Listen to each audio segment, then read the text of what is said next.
Okay, I posted a photo and someone asked for a behind the scenes, and since I have the footage, here we are. This is the kind of stuff I've been shooting lately. This is what I find really exciting right now, and I love it. Light is my favorite part of photography. Light is ultimately the only thing that matters, more than your lens, more than your camera body, more than mirrorless versus mirror, any of that. Who cares if the light is boring? It can be natural light or artificial light, but it needs to be interesting to draw me in. So using fog, like I've been messing with, is incredible because you see the light, you see the air. There's a reason they do this in movies. It's so captivating to look at.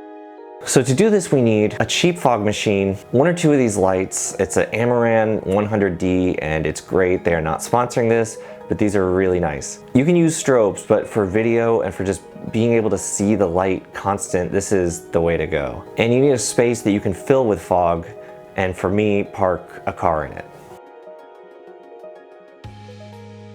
I've put together a couple tips based on my trial and error that might help you should you want to try this out.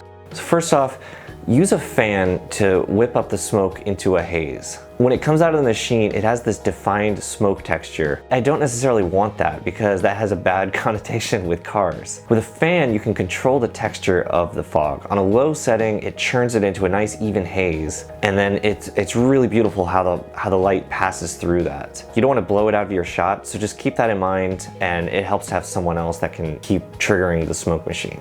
Have a light source shining towards the camera. If you just use regular indoor lighting, it's not gonna look cool. And if you light the car like you normally might, you won't get the full benefit of the haze. So you want to illuminate the fog for the full effect, and you do that by shooting into the light. So now you're thinking, I wanna add a second light to light the subject, but not so fast. With the haze, you really see the direction of the light, so it's really noticeable when you have two different light sources. It can look unnatural.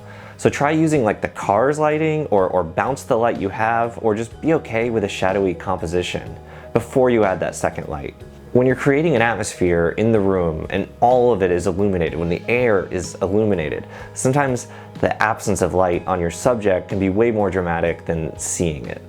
Use color gels to change the mood of your scene. It doesn't have to be extreme, bright, primary colors. You can shift it warmer or cooler with orange and blue to completely change the feel of the scene. Pay attention to your focus. It's dark and the autofocus on your camera might get confused by the fog. So you don't want to pull the images from the camera later and find out that half of them were out of focus. And if you're using manual focus, obviously make sure you adjust every time you reposition the car or change the camera. I know that's obvious, but when you're running around and hitting the smoke machine and moving lights, it can easily slip your mind in the moment. Those are all of my tips and findings. I've had this opportunity because my friend Jordan lets me use his Porsche shop. It's called Modern Aircooled in Houston, Texas, and he helps me out with assistance, and he's been incredibly supportive of this, so a big thank you to Jordan. But I have also experimented with this in my home garage, which is very small. You can't shoot an entire car from any real distance, but you can find perspectives and crops that could be just as interesting. Shooting with fog has been a really satisfying new way for me to work with light, and I love being able to visualize it, and I think I'm just getting started with this. I've barely scratched the surface. So maybe I'll come back in a year and tell you that all of these tips were bad.